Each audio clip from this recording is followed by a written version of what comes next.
हाँ जी तो स्टूडेंट्स अस्सलाम वालेकुम। अब हम स्टडी करने जा रहे हैं आपके लिए एक topic application of inverse definite minimum time release on और डिस्ट्रीब्यूशन फीडर, यानी कि एक डिस्ट्रीब्यूशन फीडर के ऊपर अपनी आईडीएमटी रिलेज का क्या किरदार होता है, ये चीज़ हम स्टडी करेंगे। देखिए ये जो आईडीएमटी रिलेज होती हैं ये काफ़ी फास्ट होती हैं। वो कहता है कंसिडर अ रेडियल फीडर, यानी एक रेडियल फीडर को कंसिडर कीजिए विद टू बसेस, दो बसेस के साथ ए एंड बी। ठीक है, तीसरी बस जो सी है ना वो जस्ट एक लोड को प्रेजेंट कर रही है। अब मैं आपको यहाँ पे कुछ बताना चाह रहा हूँ। देखिए वो कहता है where IDMT OC relays are to be used, यानी इसके अंदर आईडीएमटी ओसी रिलेज का इस्तेमाल किया गया है। पीछे हमने डीटॉक रिलेज को स्टडी किया हुआ है, तो यहाँ पे हम आईडीएमटी रिलेज को स्टडी करने जा रहे हैं। तो देखिए वो कहता है it should be noted that, यानी ये चीज़ आप यहाँ पे नोट कर रहे हो। देखो क्या चीज़ नोट कर रहे हैं, अब आपने ज़रा गौर से देखना है बच्चों। अब हम इसको लेके चलते हैं अपनी डेली लाइफ की मिसाल के ऊपर। ठीक है, ये जो सोर्स है ना, सोर्स से लेके लोड तक का ये जो ओवरऑल पूरा एक ट्रांसमिशन है, इसको आपने समझना है ये क्या चीज़ है। ठीक है, देखें ये जो सोर्स है ये आपके घर का मीटर है। ठीक है, उसके बाद आपको पता है हमने सर्किट ब्रेकर्स लगाए होते हैं। कभी कभार अगर आपके घर में शॉर्ट सर्किट हो जाए तो सर्किट ब्रेकर जो है वो ट्रिप कर जाते हैं। ठीक है, अदरवाइज़ मैं आपको अपनी एक मिसाल बताता हूँ। हमने अपनी शॉप के ऊपर जब हम लेके आए थे, क्या उसको कहते हैं, आइसक्रीम की मशीन, तो सर्किट ब्रेकर लगे हुए थे सेंटर में। ठीक है, यानी हमने मीटर के साथ डायरेक्ट उसका कनेक्शन किया था, तो बीच में सर्किट ब्रेकर लगे हुए थे। सर्किट ब्रेकर जो थे वो हमारी मतलब कि कह लें नादानी की वजह से वो ऐसे सर्किट ब्रेकर थे जो मतलब कि करंट की थोड़ी सी रीडिंग पे ट्रिप कर जाते थे। ठीक है, ट्रिप करने का मतलब है गिर जाते थे। अब होता क्या था कि थोड़ी देर हमारी आइसक्रीम मशीन चलती थी और देन बंद हो जाती थी, यानी सर्किट ब्रेकर गिर जाते थे और करंट को आने नहीं थे देते आगे। तो उसमें क्या मिस्टेक हो रही थी, मैं आपको बताता हूँ मिस्टेक क्या हो रही थी।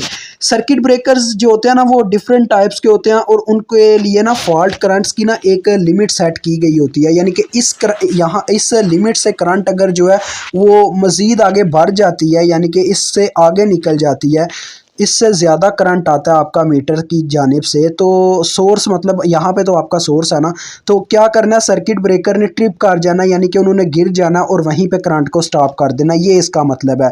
यहाँ पे आप यही समझो ये हमारा सोर्स है जहाँ से करंट जाएगा, बस सी हमारा लोड है, एग्जैक्ट लोड। ठीक है, असल ये लोड है हमारा। अब देखें रास्ते में लगा हुआ है आईडीएमटी रिले आर ए और आईडीएमटी रिले आर बी। ठीक है, और ये जो क्रॉस का निशान है ना ये आपको यहाँ पे सर्किट ब्रेकर का यहाँ पे बता रहे हैं, ये सर्किट ब्रेकर को डिनोट कर रहे हैं। और ये जो आपको रिंग टाइप सा नज़र आ रहा है ये सर्किट ट्रांसफार्मर है। ठीक है, तो देखिए हो गया रहा है, ये जो ZS है ये हमारी इम्पीडेंस है। अब मीटर की तरफ से करंट आता है। ठीक है, ये मीटर की तरफ से करंट आ रहा है, पहले बस ए के पास करंट पहुंचा, बस ए के ऊपर लोड कितना लगा हुआ है, हमारा 200 एम्पेयर का लोड लगा हुआ है। ठीक है, अब यहाँ पे करंट देखें लाइन ए बी के पास पहुंच गया, ये लाइन हमने ए बी, इसका नाम हमने ए बी रखा हुआ है, और ये जो लाइन है ना ये जो वायर लगी हुई है इसका नाम हमने रखा हुआ है BC लाइन। ठीक है, अब देखें लाइन ए बी के पास करंट पहुँच गया। अब क्या है यहाँ पे ये जो आपको सर्किट ट्रांसफार्मर नज़र आ रहा है ना ये इस करंट की रीडिंग लेगा, यानी कि कितना करंट आ रहा है। अब आईडीएमटी रिले आर ए के पास जब ये मतलब कि रीडिंग जाएगी कि कितना करंट पीछे से आ रहा है। अब देखें नीचे ये आपको रीडिंग दी गई है कि फॉल्ट करंट्स अगर 3500 होती है तो ये मिनिमम वैल्यू है और मैक्सिमम वैल्यू है 4000, यानी फॉल्टी करंट से जो पीछे से फॉल्ट करंट आ रहा होगा। अगर हमारी फॉल्ट करंट 4000 को पार कर जाती है, ठीक है, तो पता क्या होगा, ये जो आईडीएमटी रिले है ना अगर इसके पास 4000 एम्पेयर करंट का सिग्नल जाता है तो ये क्या करेगा, ये आगे ट्रिपिंग सिग्नल भेजेगा, यानी ये कहेगा ये भाई इधर फॉल्ट आ चुका है मेरे भाई, आगे सर्किट ब्रेकर अब तेरा काम है। ठीक है, ये आईडीएमटी रिले आर ए करेगा। यानी ये बंदा जो है ना ये ऐसे समझो ये सिक्योरिटी गार्ड बैठा हुआ है, इसने देख लिया जी चोर आ गए हैं, ठीक है, यानी ज़्यादा करंट आ गया ना, मसला हो गया, तो ये उसी वक्त बोलेगा भाई चोर आ गया इधर आजा, सर्किट ब्रेकर आगे से ना दरवाज़ा बंद कर दे, चोर आ गए हैं, घर में घुस गए हैं चोर। तो लिहाजा आईडीएमटी रिले आर ए जो है ट्रिपिंग सिग्नल भेजेगा। ठीक है, ये ट्रिपिंग सिग्नल यहाँ से लेके जब सर्किट ब्रेकर तक जाएगा तो उसे एक स्पेसिफिक टाइम लगेगा, जिसे आगे जाके बस वैसे ही उस्ताद कह देते होते हैं नहीं जी ये बस 0.5 सेकंड हमने खुद इसको सेट कर दिया। ऐसा नहीं होता, पहले बच्चे को पता तो होना चाहिए ना ये टाइम क्यों लिखा जा रहा है, इसकी वजह क्या है। असल में वो जो बच्चों ट्रिपिंग सिग्नल को यहाँ से आईडीएमटी रिले आर ए से यहाँ पे सर्किट ब्रेकर तक पहुँचने में टाइम लगता है, उसको हम कहते हैं टीसीबी, यानी कि सर्किट ब्रेकर तक पहुँचने का टाइम। ठीक है, तो देखें आईडीएमटी रिले को जैसे ही पता चला यानी यहाँ पे 4000 एम्पेयर से ज़्यादा करंट आना लाग पर है, फॉल्टी करंट्स, तो क्या होगा उसी वक्त ये सिग्नल भेजेगा और सर्किट ब्रेकर यहाँ पे इस साइड पे सर्किट ब्रेकर गिर जाएंगे और क्या होगी वहीं पे पावर प्रोटेक्शन लग जाएगी। पावर प्रोटेक्शन का मतलब, अब पावर प्रोटेक्शन का यार क्या मतलब है, देखें सर्किट ब्रेकर जब नीचे गिर गए हैं तो यहाँ पे एक चक्कर ये होगा कि यहीं पे एक स्टॉप लग जाएगा। ठीक है, स्टॉप लगने से मुराद है यानी यहीं पे करंट स्टॉप हो जाएगा, यहाँ से सोर्स से लेके सर्किट ब्रेकर तक ही सिर्फ करंट आ रहा होगा, आगे नहीं फिर जाएगा। अगर फॉर एग्जांपल फॉल्ट करंट से यहाँ पे पूरा नहीं होता यानी वो 4000 की लिमिट में ही रहता है, ठीक है, तो पता है फिर क्या होगा, वो करंट जो है ना वो ये जो आईडीएमटी रिले आ रही है ये कोई ट्रिपिंग सिग्नल यहाँ पे आगे नहीं भेजेगा, तो यहाँ पे बस ए तक करंट आ रहा था, लोड करंट यानी इसकी जानिब से, और वो करंट आगे भी जाएगा। ठीक है, यहाँ से आगे जब वो करंट जाएगा ये देखें आई आर ए लिखा हुआ है यानी ये करंट आगे जाएगा बस बी के पास, फिर बस बी के पास जाके एक दफ़ा फिर से सर्किट ब्रेकर रीडिंग लेगा। ठीक है, आईडीएमटी रिले आर बी रीडिंग लेगी। अब उसकी भी एक लिमिट उन्होंने बताई हुई है कि अगर करंट हमारा 2000 एम्पेयर और 3000 एम्पेयर के बीच बीच में रहता है जो फॉल्ट करंट्स है, ठीक है, फॉल्टी करंट मतलब फॉल्टी करंट है तो 3000 एम्पेयर को अगर वो क्रॉस नहीं करता तो तुमने कोई ट्रिपिंग सिग्नल नहीं भेजना रिले आरबी। ठीक है, रिले आरबी समझो ये हमारा दूसरा सिक्योरिटी गार्ड है, तो लिहाजा इसने कोई आगे सिग्नल नहीं भेजा भाई, कोई बंदा नहीं आया, कोई चोर नहीं आया, इसने बोला जाने दो यार कोई टेंशन ही ना लो। ठीक है, तो सर्किट ब्रेकर ने कुछ भी नहीं किया। ठीक है, तो लिहाजा आगे करंट चला गया अपने लोड बस सी के पास और यही हमारा मेन लोड है, यानी यही समझे यही आपका घर के अंदर जो मेन चीज़ आप चलाना चाह रहे हैं वो लोड है। ठीक है, अब ये सारा का सारा एक पूरा मैकेनिज्म है जिसे आपने समझना है यानी कि दो जगह पे रीडिंग ली जा रही है कि कोई करंट का फॉल्ट तो नहीं आ रहा, क्योंकि बच्चों कभी कभार ऐसा होता है कि हमने आगे ना एक ऐसी चीज़ लगाई होती है कि उसको अगर एक हद से ज़्यादा करंट मिलता है ना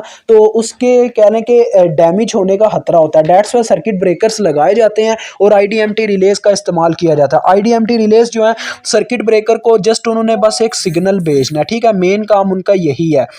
तो अब देखें हम यहाँ पे आपको बताते हैं ये जो आईडीएमटी रिले आर बी है ना ये as a primary power protection के तौर पे वर्क कर रही है लाइन बीसी के लिए। ठीक है, देखें लाइन बीसी के ऊपर लगा हुआ है ना ये आईडीएमटी रिले आर बी, तो ये as a primary power protection के तौर पे काम कर रही है लाइन बीसी के लिए। और ये जो आईडीएमटी रिले आर ए है ये लगा हुआ है कहाँ पे, लाइन ए बी के ऊपर, तो ये एज अ वर्क कर रहा है primary power protection line A B के लिए। बट ये देखें ना आप ज़रा खुद अंदाज़ा लगाएं, ये जो अपना क्या नाम है आईडीएमटी रिले आ रही है, अगर ये करंट को यहाँ पे स्टॉप कर देता है तो क्या होता है, ये करंट यहीं पे स्टॉप होगा और आगे ये बस बी और बस सी तक कोई करंट नहीं जाएगा। यानी ये ये जो सिक्योरिटी गार्ड है, अब मैं आपको इसकी ना कहानी सिक्योरिटी गार्ड से ही समझाने की कोशिश करता हूँ क्योंकि ये बहुत अच्छी एग्जाम्पल है आपके लिए गार्ड की। अब देखें ये जो गार्ड है ये एज अ बैकअप के तौर पर लाइन बीसी के लिए भी काम कर रहा है, यानी आगे वाले गार्ड के लिए भी काम कर रहा है। यानी देखो ना पीछे वाला गार्ड जो है अगर वो रास्ते में ही चोरों को पकड़ लेता है, यानी कि कोई बंदा अगर अंदर आ रहा है तो उसको वहीं पे स्टॉप कर देता है, तो आगे वाले गार्ड का काम तो इसी ने कर दिया। डेट्स वाई इसको बैकअप भी एज अ बैकअप गार्ड भी बोला जाएगा आगे वाले गार्ड के लिए। ठीक है, यही चीज़ यहाँ पे असल में आईडीएमटी रिले के तौर पे कहा जा रहा है कि अगर ये आईडीएमटी रिले आर ए जो है जैसा कि मैंने बताया यहीं पे करंट को स्टॉप कर देता तो आगे वाले रिले को काम करने की ज़रूरत ही नहीं है, तो ये बैकअप के तौर पर काम कर रहा है, यानी बैकअप के तौर पर काम कर रहा है लाइन बीसी के लिए और प्राइमरी पावर प्रोटेक्शन के तौर पे काम कर रहा है लाइन ए बी के लिए। ठीक है, ये दो काम कर रहा है और ये एक काम कर रहा है। ठीक है, क्योंकि ये तो यहाँ पे लगा हुआ है, पीछे से करंट आएगा तो ये तो सिर्फ यहाँ पे स्टॉप कर सकता है और कहीं पे भी स्टॉप नहीं कर सकता, लेकिन ये जो है ये यहाँ पे स्टॉप कर गया तो आगे वाले के लिए भी कोई काम करने की उसे ज़रूरत नहीं होगी, यानी ये आगे वाले का काम भी कर सकता है। अब मैंने ये आपको दो चीज़ें बताई हैं कि जो अपना आईडीएमटी रिले आर बी है ये as a primary power protection के तौर पे ही सिर्फ काम कर रहा है, लेकिन लाइन बीसी के लिए, ठीक है।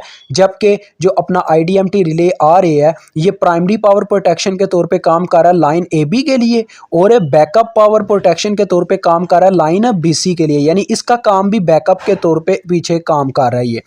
अब चले हम आगे बढ़ते हैं यार, मुझे उम्मीद है आपको इसका थोड़ा बहुत तजर्बा हो गया होगा, यानी मैं क्या कहना चाह रहा था। देखें यही बात यहाँ पे लिखी हुई है कि जो रिले आर बी का पर्पज़ है वो क्या है कि प्राइमरी प्रोटेक्शन प्रोवाइड करना लाइन बी सी को, ठीक है। और जो आर ए है उसका दो काम कर रहा है, यानी कि अगर उसने क्या नाम है primary power protection line A B को भी प्रोवाइड करनी है और बैकअप प्रोटेक्शन भी प्रोवाइड करनी है लाइन बी सी को, ठीक है। यानी यार देखो एक एक तौर पे मेरा ना ये जो बैकअप का मतलब है पता है वो क्या है। अगर मैं फॉर एग्जांपल इस रिले को यहाँ से हटा देता हूँ, लेकिन ये रिले फिर भी तो काम कर रही है ना इस लाइन के लिए, क्योंकि अगर इसने फॉल्टी करंट्स को यहाँ पे स्टॉप कर दिया तो लाइन बीसी को तो प्रोटेक्शन मिलेगी। तो डेट्स वाई ये इसके लिए काम कर रहा है। यानी ये ऐसी समझो यार, दो गार्ड जहाँ पे एक कंपनी को यानी प्रोटेक्शन प्रोवाइड कर रहे हैं, वहाँ पे ऐसा भी हो सकता है हम इस गार्ड को बोलें यार तू छुट्टी कर, तेरी कोई ज़रूरत नहीं है, एक गार्ड से हमारी पूरी जो कंपनी है उसकी सिक्योरिटी का काम हो सकता है। तो ये चीज़ है, यानी ये बैकअप के तौर पर भी इस लाइन को बचा सकता है, ठीक है। समझ रहे हो ना मेरी बात को। तो चलो आओ आगे बात करते हैं। वो कहता है we start the setting process from the tail end of the system, यानी कि हम यहाँ से काम करना स्टार्ट करते हैं ये टेल से, ठीक है। टेल यानी इसकी दुम, अब इसकी दुम ही है ये यार, देखो पुश लिया ना, तो यहाँ से काम हमने स्टार्ट करना लोड का, क्योंकि हम मेन बात इसी की कर रहे हैं, हम इसी लोड को चलाने की कोशिश कर रहे हैं मीटर से जो करंट आ रहा है उससे, ठीक है। तो देखो वो कहता है डिसाइडिंग द सीटी रेशोज, सीटी मतलब के सर्किट ट्रांसफार्मर, ठीक है, circuit transformer ratios and plug setting. हमने अब क्या करना है, सीटी रेशोज को सेट करना है और प्लग सेटिंग्स करनी है, ठीक है। वो कहता है एट रिले आर बी, यानी जो रिले बी है आपके पास उसके ऊपर जो मैक्सिमम लोड करंट आ रही है वो एज्यूम आपने बच्चों पता क्या करना है, आप ना 25% आपने हमेशा ओवरलोड रखना है। यानी ऐसा हो सकता है ये जो हमने बीच में एक लिमिट बनाई हुई है ना इसकी, यानी कि फॉल्टी करंट्स को हम इतना अलाउ कर सकते हैं 2000 से 3000 के बीच में फॉल्टी करंट्स आती रहें, कोई मसला ही नहीं है, ठीक है, हमने यही बोला हुआ है। लेकिन 3000 से ऊपर नहीं जाना चाहिए, फिर हम सर्किट ट्रांसफार्मर गिरा देंगे, इसका ये मतलब सर्किट ब्रेकर गिरा देंगे।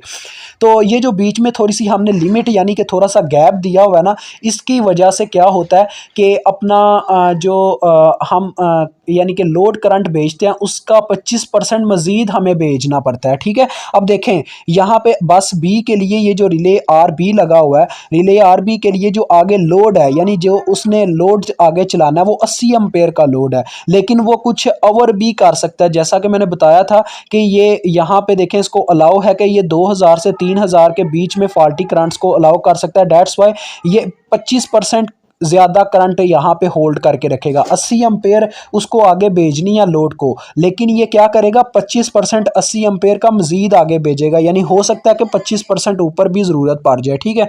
तो डेट्स वाई देखें यही कैलकुलेशन की गई है कि रिले आर बी के ऊपर जो हमें मैक्सिमम लोड करंट की ज़रूरत है वो तो 80 एम्पेयर की है, लेकिन हम 25% एज्यूम करते हैं कि हमें ओवरलोड यानी ज़्यादा लोड हो सकता है, यानी ठीक है, यानी कि फॉल्टी करंट्स की वजह से 25% ज़्यादा लोड हो सकता है।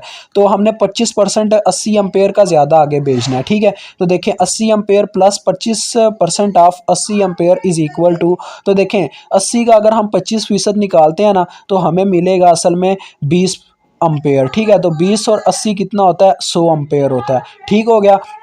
उसके बाद एज्यूम हम करते हैं 1 ampere relay to be used, the CT ratios can be selected to be, यानी यहाँ पे जो भी वैल्यू आती है ना बच्चों हमने उसको इस तरीके से सेट करना होता है रेशियो 1 के साथ। यानी ये पता क्या कह रहा है, यानी आगे जाके जब हमें करंट फॉल्टी करंट्स प्रोवाइड की जाएंगी, वो जो फॉल्टी करंट्स की एक लिमिट है वो हमें प्रोवाइड की जाएगी, तो उसके हर 100 एम्पेयर पे हमारी जो प्लग सेटिंग है वो इस तरह से सेट होगी कि वो सीटी रेशियो को आगे 1 एम्पेयर भेजेगी, यानी इधर 100 एम्पेयर कवर हो रहा होगा लेकिन आगे 1 एम्पेयर होगा, ठीक है। समझ रहे हो ना मेरी बात को।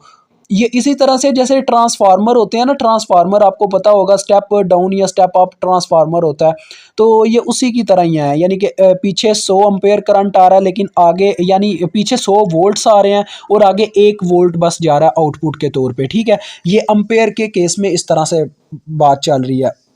अब देखो वो कहता है the plug setting P S can be done at 100%, P S is equal to 1 ampere, यानी ये इसी की बात कर रहा है। जब 100 अम्पेयर करंट यहाँ पे आएगा तो 1 अम्पेयर प्लग सेटिंग में जाएगा, ठीक है। आगे देखो रिले आर ए की बात करता है, the maximum load current assuming 25%, यानी कि वही बात जो मैंने आपको ऊपर कही है कि हमने 25% करंट का ज़्यादा भेजना है, ठीक है।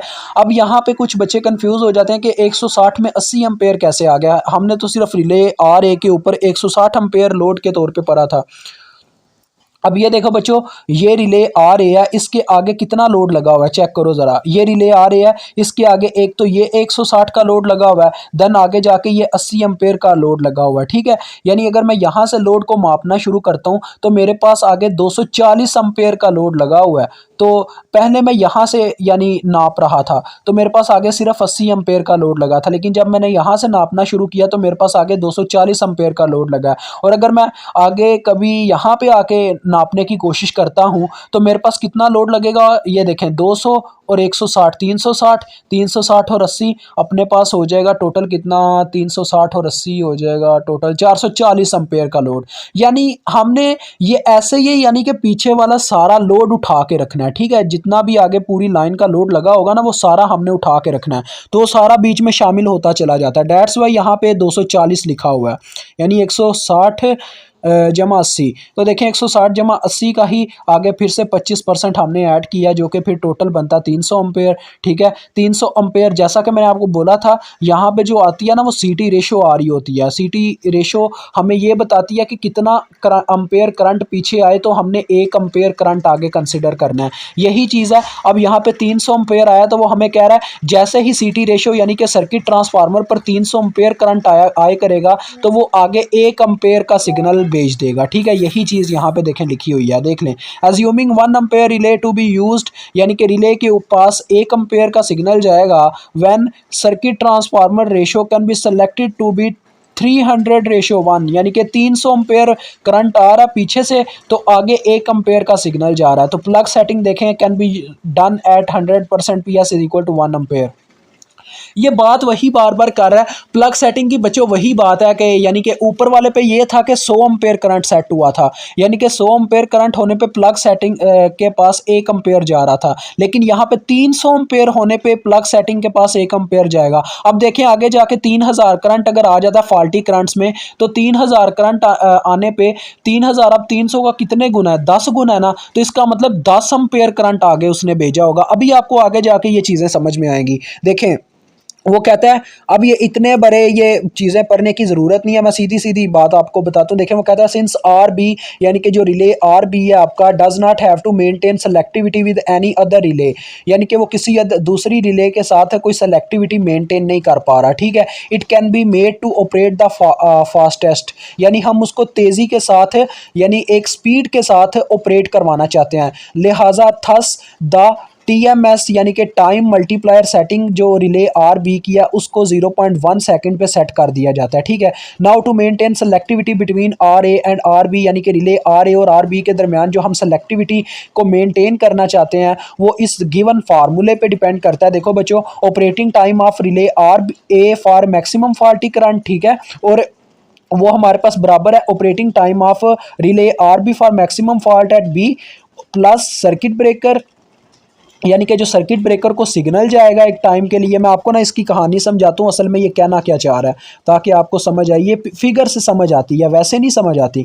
अब देखें वो असल में ये कह रहा है कि ये यहाँ पे असल में पीछे IDMT रिले आर ए के पास यहाँ पे कब सिग्नल जाएगा, यानी कि आगे फॉल्ट आ रहा है, ठीक है, यानी आगे फॉल्ट आ चुका है, फॉल्टी करंट्स जो है वो एक लिमिट को पार कर गई हैं, वो कब आएगा, यानी यहाँ पे सिग्नल। देखो बच्चों वो आने में एक टाइम लगेगा। सबसे पहले नंबर पे देखें क्या होगा, यहाँ पे हमारे पास IDMT रिले आर बी को जब यहाँ पे पता चलेगा कि मैक्सिमम फॉल्टी करंट को जो हद है उसको क्रॉस कर चुके हैं, ठीक है, यानी ये जो 3000 अम्पेयर है, ये देखें ना बस बी के ऊपर 3000 अम्पेयर मैक्सिमम है, इस करंट को अगर वो पार कर जाता है तो क्या होगा, वो यहाँ पे एक सिग्नल भेजेगा। तो जो आगे वो कह रहा था ना सर्किट ब्रेकर को एक टाइम लगेगा, यानी कि वो ऑपरेटिंग टाइम की बात कर रहा था, वो ये कह रहा था कि यहाँ से यानी ये जो IDMT रिले आर बी है यहाँ से जो सिग्नल सर्किट ब्रेकर तक तक जाएगा उसको एक टाइम स्पेसिफिक टाइम लगेगा जो कि 0.5 सेकंड के बराबर है। और कुछ ओवरलोड करंट का टाइम होगा,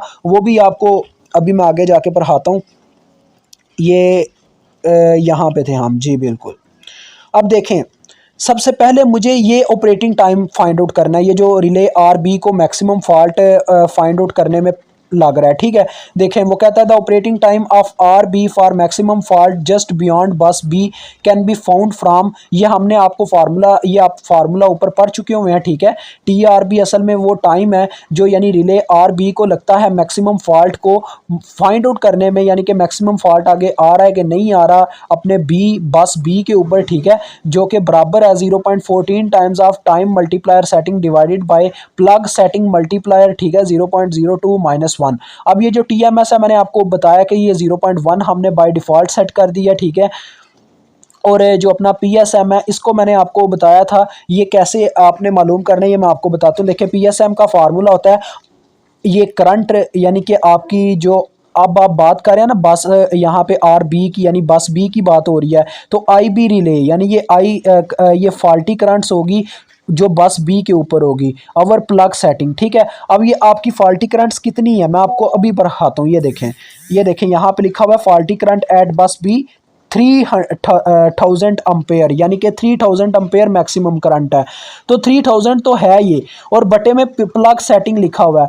आपने ऊपर अभी अभी मेरे साथ पढ़ा था यार, क्या अब आपको बताना, देखें आपने मेरे साथ पढ़ा था कि रिले बी के ऊपर प्लग सेटिंग जो है वो कहाँ पे सेट है, देखें 100:1 पे सेट है, यानी कि जब 100 अम्पेयर करंट आएगा तो प्लग सेटिंग में 1 अम्पेयर करंट जाएगा। अब देखें इस लिहाज से देखा जाए तो यहाँ पे जैसा कि मैंने बताया 3000 अम्पेयर करंट अपने पास आ रहा है, कहाँ पे क्या उसका नाम है, ये क्या नाम था यार, ये सर्किट यहाँ पे, ये जो अपना क्या नाम है सर्किट ट्रांसफार्मर है ना, इसके ऊपर अपना 3000 अम्पेयर करंट आ रहा है। 3000 अम्पेयर करंट आ रहा है तो देखें हर 100 अम्पेयर के बाद आगे 1 अम्पेयर जाएगा, तो इसका मतलब 3000 है तो 30 अम्पेयर करंट आगे जाएगा। देखो कितनी सिंपल सी बात है यार, इतना तो बड़ा लॉजिक ही नहीं है, क्योंकि ये रेशो बनेगी, देखो ये रेशो बनेगी 100:1, यानी हर 100 रेशो पे 1 अम्पेयर आगे जा रहा होगा प्लग सेटिंग के पास, ठीक है। डेट्स वाई असल में यहाँ पे असल में पता क्या हुआ है, 3000 को 100 से तकसीम किया गया है, क्योंकि हम ये जानते थे कि हर 100 अम्पेयर के बाद 1 अम्पेयर करंट ने आगे जाना है। डेट्स वाई जितना भी हमें करंट गिवन होगा ना उसको हमने 100 से डिवाइड कर देना है, तो ये वही काम हुआ है, ठीक है। ये जस्ट आपको कंफ्यूज किया गया हुआ है, असल आप यही समझें कि प्लग सेटिंग मल्टीप्लायर जो है वो असल में बराबर है 3000 डिवाइडेड बाय 100 के, ठीक है। असल मेन गेम ये है, समझ गए हो, ये चीज़ है। उसके बाद हमने फिर टाइम मल्टीप्लायर सेटिंग जो है वो मालूम कर ली है अपनी रिले आर बी की, has already been set at 0.1, वो यानी कि सेटिंग जो थी ये हमने 0.1 पे सेट की हुई थी, और फिर हमने वो टाइम फाइंड आउट किया जो मैक्सिमम फॉल्ट को डिटेक्ट करने में लग रहा है अपनी रिले आर बी को बस बी के पास। तो देखें फिर हमने वैल्यूज़ पुट किए हैं 0.14, और टी एम एस को हमने बाय डिफ़ॉल्ट 0.1 पे सेट किया हुआ था, और इसकी वैल्यू आपके सामने 30 आई हुई है। 30 अपने प्लग सेटिंग मल्टीप्लायर, अभी अभी मैंने आपको बताया ये क्यों 30 आई है, तो 30 जब हमने पुट किया 0.02 उसकी पावर थी, ओवरऑल इसको सॉल्व करने पे हमें 0.2 सेकंड मिलता है। अब ये देखें ये कौन सा टाइम है, ये वो टाइम है जब अपनी रिले आर बी को जो लगता है ये चीज डिटेक्ट करने में कि फॉल्ट आ रहा है कि नहीं आ रहा। जब रिले अपनी आर बी जो है ये चीज जब डिटेक्ट कर लेती है तो फिर क्या होता है, वो सिग्नल भेजता है किसको, ये देखें ये रिले आर बी है, इसने ये जो टाइम लगाया ना, ये जो आपको 0.2 सेकंड मिला है, ये इसने टाइम लगाया है यहाँ से लेके यहाँ तक डिटेक्ट करने में जी फॉल्टी करंट्स क्या अपनी हद को पार कर गई हैं। जैसे ही इसने ये टाइम लगाया, ये चीज़ मालूम कर ली, तो उसे 0.2 सेकंड लगा ये चीज़ मालूम करने में। देन आगे का जो टाइम लगेगा, यानी यहाँ से जो सिग्नल जाएगा यहाँ पे अपने इस सर्किट ब्रेकर के पास, वो उसको यहाँ से यहाँ तक जाने में भी एक टाइम लगेगा जिसे हम TCB के नाम से जानते हैं, और वो 0.5 सेकंड के बराबर होता है बाय डिफ़ॉल्ट, यानी कि इतना ही टाइम लेता है सर्किट ब्रेकर तक सिग्नल जाने में। ये देखिए यहाँ पे लिखा भी हुआ है, let T circuit breaker at relay B is equal to 0.5 second, यानी कि जितना टाइम लगाएगा सिग्नल अपना रिले आर बी से अपने सर्किट ब्रेकर है जो बस बी के पास लगा हुआ है उसके तक पहुंचने में वो 0.5 सेकंड होगा। तो ओवरऑल अगर हम टोटल टाइम निकालें यानी टोटल टाइम कितना लगेगा तो क्या होगा, हम पहले तो वो वाला टाइम जमा करेंगे जो यानी कि रिले आर बी को लग रहा है ये चीज़ डिटेक्ट करने में कि फॉल्टी करंट्स क्या अपनी हद पार कर रही हैं कि नहीं, प्लस उसमें वो टाइम भी जमा होगा जो सर्किट ब्रेकर तक सिग्नल जाने में लग रहा है, ट्रिपिंग सिग्नल यानी कि अपना सर्किट ब्रेकर भाई बंद कर दो, ये उस तक सिग्नल पहुंचने में जो टाइम लग रहा है वो जमा हो रहा है इसमें। तो देखिए ओवरऑल 0.7 सेकंड लग रहे हैं, ठीक है। और आपने ये चीज़ याद रखनी है कि हम एक ओवरलोड का टाइम जो है, ओवरशूट का जो टाइम है रिले आर ए तक जो पहुंचने का है वो भी बीच में ऐड करते होते हैं, जो कि असल में ये जो आपको टाइम लगता है ना, ये देखें ये जो आपका टाइम लगा वो उसका 100% होता है। 100 सॉरी 100 नहीं 10%, माजरत 10% होता है। तो देखें ये जो 0.7 आया इसका 10% आपने निकालना है। 10% कैसे निकाला जाएगा, इसको जस्ट 10 से तकसीम कर दिया जाएगा तो 0.07 आ जाएगा। 0.07 को जब मैं इसमें जमा करूंगा तो ये मेरे पास देखें वही फार्मूला जो मैंने ऊपर आपको यहाँ पे ये पढ़ाया था, यानी कि टाइम ऑपरेटिंग टाइम जो चाहिए रिले आर ए को मैक्सिमम फॉल्ट बस बी के पास डिटेक्ट करने के लिए वो बराबर होता है किसके, ऑपरेटिंग टाइम, वो टाइम जो बस बी को यानी कि बस बी के ऊपर जो रिले आर बी है उसको चाहिए था मैक्सिमम फॉल्ट डिटेक्ट करने के लिए, देन उसमें वो टाइम आ जाता है यानी जब उसने वो डिफ़ॉल्ट यानी कि जो फॉल्ट आ रहा है उसको जब डिटेक्ट कर लिया और वो सिग्नल उसने सर्किट ब्रेकर तक पहुंचाया कि सर्किट ब्रेकर भाई आगे करंट जो है वो अपनी हद पार कर गई है, आप ट्रिप कर जाओ, ठीक है। तो वो जो टाइम उसको लगा वहां से वहां तक सिग्नल पहुंचाने में वो टाइम बीच में जमा हो गया 0.5 सेकंड। और ओवरशूट टाइम एक लगता है यानी कि अगर जो करंट को ओवरशूट करने में एक टाइम लगता है रिले आर ए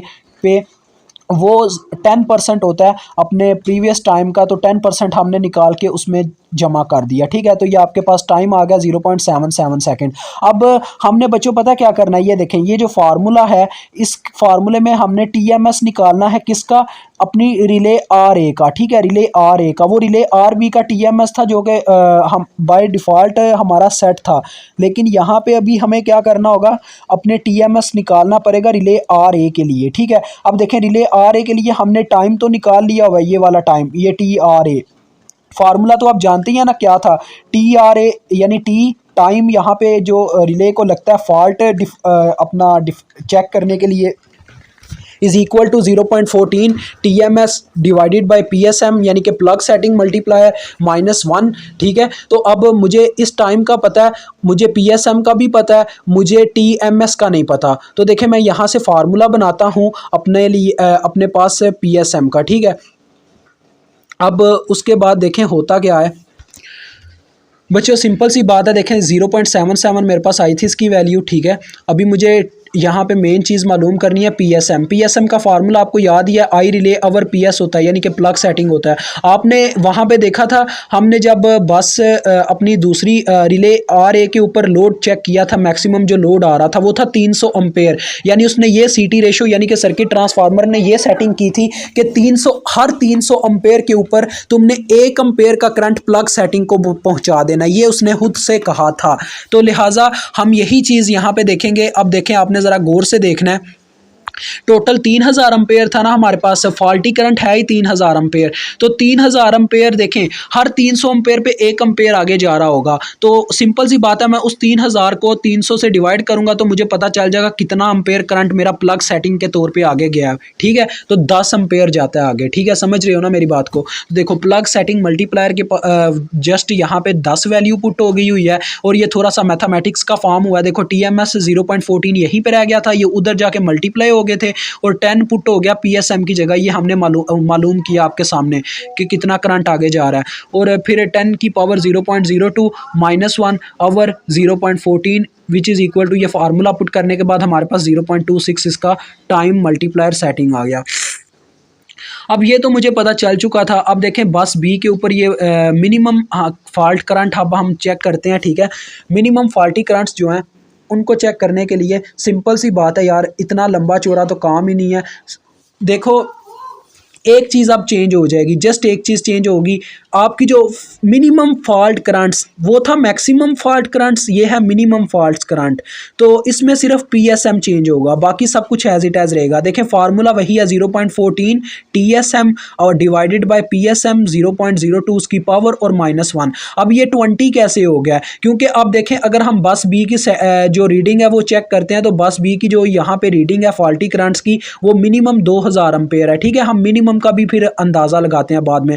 अब जैसा कि हमने स्टडी किया था, हर 100 एम्पेयर पे 1 एम्पेयर आगे जाएगा, तो ये टोटल 2000 एम्पेयर है। इसको मैं 100 से डिवाइड करूं तो 20 आता है, यानी 20 एम्पेयर आगे प्लग सेटिंग पे जाएगा। तो प्लग सेटिंग मल्टीप्लायर का मेरा 20 आ जाएगा यहाँ पे। ये देखें मैं आपको दिखाता हूँ, ये यहाँ पे ये मेरा जो प्लग सेटिंग मल्टीप्लायर है, देखें उसकी जगह उसने 20 पुट किया हुआ है। तो जब 20 पुट किया तो मुझे टाइम मिल गया, यानी कि मिनिमम फॉल्ट करंट्स के लिए बस बी के ऊपर यानी कि जो डिटेक्ट होती है मिनिमम फॉल्ट करंट्स, उसको डिटेक्ट करने में कितना टाइम लगता है, वो लगता है 0.226 सेकेंड। ठीक है, और फिर से वही सर्किट ब्रेकर, तो डिफ़ॉल्ट यानी कि सिग्नल जो जाएगा सर्किट ब्रेकर के पास, भाई मिनिमम करंट आ गया, मिनिमम फॉल्ट करंट आ गया, अभी मैक्सिमम नहीं आया, अभी तुमने ट्रिप नहीं करना। ठीक है, ये सर्किट ब्रेकर को सिग्नल जाएगा और वो सिग्नल जाएगा 0.5 सेकेंड में। ठीक है, तो देखें 0.5 सेकंड में आगे सिग्नल गया।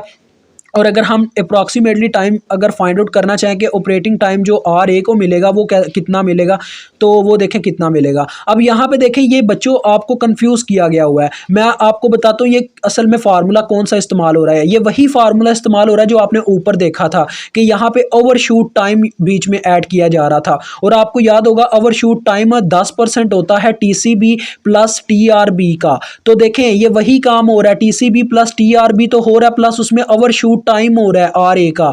तो वो कैसे हो रहा है, वो इस तरह से हो रहा है, वो इसका 10% यानी इन दोनों को जमा करके उसके 10% उसमें जमा किया गया है। ये आपने अभी अभी मेरे साथ स्टडी की है। तो वो 0.8 सेकंड आता है और फाइनली आपका काम डन हो जाता है। तो देखो आप यार यहाँ पे कंफ्यूज ना होना, मैं आपको अभी बताता हूँ। ये देखो यहाँ पे आपने ये निकाला था ना, ये देखें पहले आपने इन दोनों को जमा किया था मैक्सिमम करंट के केस में, इन दोनों टाइम्स को जमा किया था, वो 0.7 आया था, उसका आपने 10% निकाला था और उसको जमा किया था, तो फिर टी आर ए आया था मैक्सिमम फॉल्ट करंट पे एट बी पॉइंट पे। और यहाँ पे क्या होगा, यहाँ पे भी यही हो रहा है कि आप क्या कर रहे हो, आप सबसे पहले नंबर पे अपने पास यहाँ पे ये जो आपके पास टी आर बी आया उसमें टी सी बी को जमा कर रहे हो। ठीक है, ये देखो ये दोनों को जमा किया हुआ है और जो उसका आंसर आता है ना उसका 10% निकाल के ओवरशूट टाइम के तौर पे इसमें ऐड किया ताकि हम अपना ऑपरेटिंग टाइम निकाल सकें आर ए का मिनिमम फॉल्ट के लिए, जो कि 0.8 सेकंड आता है। ठीक है, समझ गए हो ना मेरी बात को। और आपने ये चीज़ स्टडी की थी, आपको याद होगा मैंने रिले आर ए के लिए बताया था आपको कि 300 एम्पेयर हमारा आ रहा था 300:1, यानी कि हर 300 एम्पेयर पे 1 एम्पेयर का सिग्नल आगे जाना चाहिए अपने प्लग सेटिंग को। ठीक है, प्लग सेटिंग मल्टीप्लायर को। तो डेट्स वाई जो 2000 अपनी मिनिमम फॉल्ट करंट है यहाँ पे उसको हमने 300 से डिवाइड किया। तो 300 से डिवाइड करने के केस में हमें रिजल्ट मिलता है 6.66 एम्पेयर। और देखें फिर आगे हमारा वही फार्मूला जो हमने आगे लगाया था जो टाइम का है मिनिमम फॉल्ट चेक करने का, देखो 0.14 आगे यहाँ पे हमने टीएसएम पुट किया हुआ है। ठीक है, और डिवाइडेड बाय पीएसएम 0.02 -1। तो यहाँ पे टीएसएम को 0.26 इसलिए सेट किया गया है क्योंकि ये हमने ऊपर फाइंड आउट कर रखा हुआ है, ये जो टीएमएस है। ठीक है, टीएमएस हमने ऑलरेडी, ये मैं टीएसएम कह गया हूँ गलती से, ये टीएमएस होता है, सॉरी, ये टीएमएस हम ऑलरेडी फाइंड आउट करके रखा हुआ है हमने। 0.26 जो पहले हमारा आंसर आया था उसको हमने यहाँ पे पुट किया है और बटे में हमारा पीएसएम प्लग सेटिंग मल्टीप्लायर की वैल्यू हमने अभी अभी निकाली है। यहाँ पे ये देखें 6.66 एम्पेयर है, उसको यहाँ पे पुट किया है जिसकी पावर 0.02 थी, -1 किया, तो ये हमारे पास इसका टाइम आ रहा है और एट द एंड फाइनली आपका क्वेश्चन सॉल्व होता है यहाँ पे। तो मेन कंसेप्ट यही है बच्चों कि जो आपके पास फार्मूला है ना, यानी आप क्या करते हो, आप ये चीज़ चेक करते हो रिले आर ए के पास जो सिग्नल आता है, रिले आर ए के पास जो सिग्नल आता है फॉल्टी करंट्स यानी आगे अपना टाइम कवर कर गई है कि नहीं, यानी जो आगे करंट है वो फॉल्ट करंट्स की जो एक लिमिट है उसको क्रॉस किया गया है या नहीं, उसको कितना टाइम लगता है, यानी कि वो टाइम की बात की जाती है। और ये वो उसका फार्मूला है, यानी ऑपरेटिंग टाइम आर बी, यानी कि आर बी को जो पहले डिटेक्ट करने में यानी ये रीडिंग लेने में कि क्या वो करंट की लिमिट पार हो गई है, यानी कि उस करंट के बराबर हो गया जो मैक्सिमम फॉल्टी करंट था, ठीक है। प्लस उसमें वो टाइम आता है जो सिग्नल उसे ट्रिपिंग सिग्नल पहुंचाने में लगता है टाइम सर्किट ब्रेकर को, ठीक है। और देन कुछ थोड़ा सा ओवरशूट टाइम होता है। ये देखो सबसे पहले क्या किया, इस रिले आर बी ने ये डिटेक्ट किया जी मैक्सिमम फॉल्ट करंट्स को पार कर दिया गया है, ठीक है। तो वो टाइम थोड़ा सा लगा, जितना भी टाइम लगा वो आपको पता चल गया 0.2 सेकंड, ठीक है। फिर इसने एक ट्रिपिंग सिग्नल भेजा सर्किट ब्रेकर को, तो वहां तक ये सिग्नल पहुंचने में जो टाइम लगा वो था 0.5 सेकंड। उन दोनों को हमने जमा किया और कुछ ओवरशूट टाइम लगेगा जो इस रिले आर ए तक सिग्नल पहुंचाएगा। भाई आगे काम खराब हो चुका है, बैकअप के तौर पे काम करना शुरू कर दे, आगे चोर पहुंच गए हैं, ठीक है। ये बात है। तो मुझे उम्मीद अब आपको समझ आ गई होगी। कोई अगर फिर भी आपको अगर परेशानी हो तो मुझसे पूछ सकते हैं। अभी मुझे इजाज़त।